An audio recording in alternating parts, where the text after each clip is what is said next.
Bismillahirrahmanirrahim.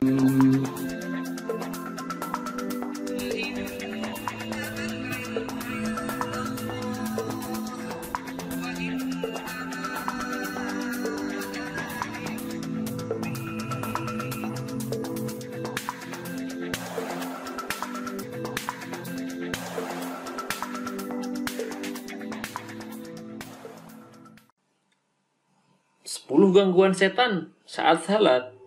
Mungkin kita ketika salat sering tidak konsen ataupun khusyuk. Yang tidak lain dan tidak bukan itu merupakan salah satu godaan dan gangguan dari setan untuk merusak ibadah kita kepada Allah Subhanahu wa taala. Nah, apa saja bentuk gangguan setan terhadap manusia ketika sedang salat? Berikut rinciannya. Ragu-ragu saat melakukan takbiratul ihram. Ibnu Qayyim rahimahumullah berkata, termasuk tipu daya setan yang banyak mengganggu mereka adalah was-was dalam bersuci dan niat atau saat takbiratul ihram dalam salat.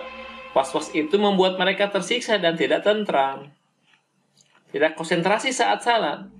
Sahabat Rasulullah SAW yaitu Utsman bin Abil As datang kepada Rasulullah SAW dan mengadu, "Wahai Rasulullah, sesungguhnya setan telah hadir dalam salatku dan membuat bacaanku salah dan rancu." Rasulullah SAW menjawab, itulah setan yang disebut dengan kinjib. Apabila kamu merasakan kehadirannya, maka meludahlah ke kiri 3 kali dan berlindunglah kepada Allah Subhanahu wa taala. Aku pun melakukan hal itu dan Allah Subhanahu wa taala menghilangkan gangguan itu dariku.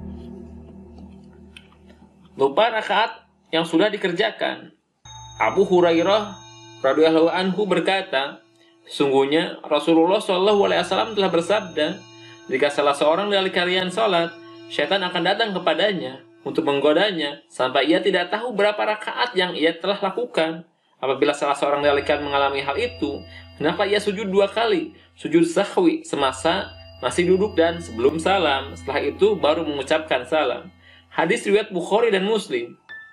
Pikiran mengingat kemana-mana. Abu Hurairah radhiyallahu anhu berkata, Rasulullah SAW bersabda, apabila dikumandangkan azan sholat, syaitan akan berlari seraya terkentut-kentut sampai ia tidak mendengar suara azan tersebut. Apabila muadzin telah selesai azan, ia kembali lagi.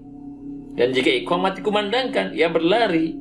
Apabila telah selesai iqamat, dia kembali lagi. Ia akan selalu bersama orang yang sholat seraya berkata kepadanya, ingat apa yang tadinya tidak kamu ingat, sehingga orang tersebut tidak tahu berapa rakaat ia sholat.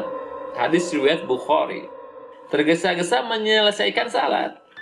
Ibnu Qayyim berkata, sungguhnya tergesa-gesa itu datangnya dari syaitan, karena tergesa-gesa adalah sifat gegabah yang menghalangi seseorang untuk hati-hati, tenang dan santun, serta meletakkan sesuatu pada tempatnya. Melakukan gerakan yang tidak perlu. Dahulu ada seorang sahabat yang bermain kerikil ketika sedang tasyahud.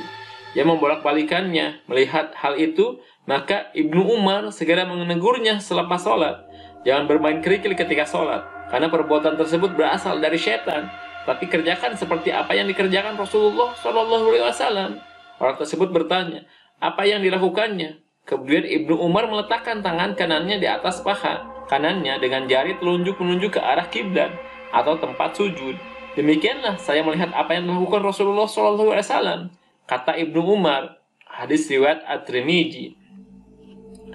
Menengok, melirik ke kanan dan ke kiri.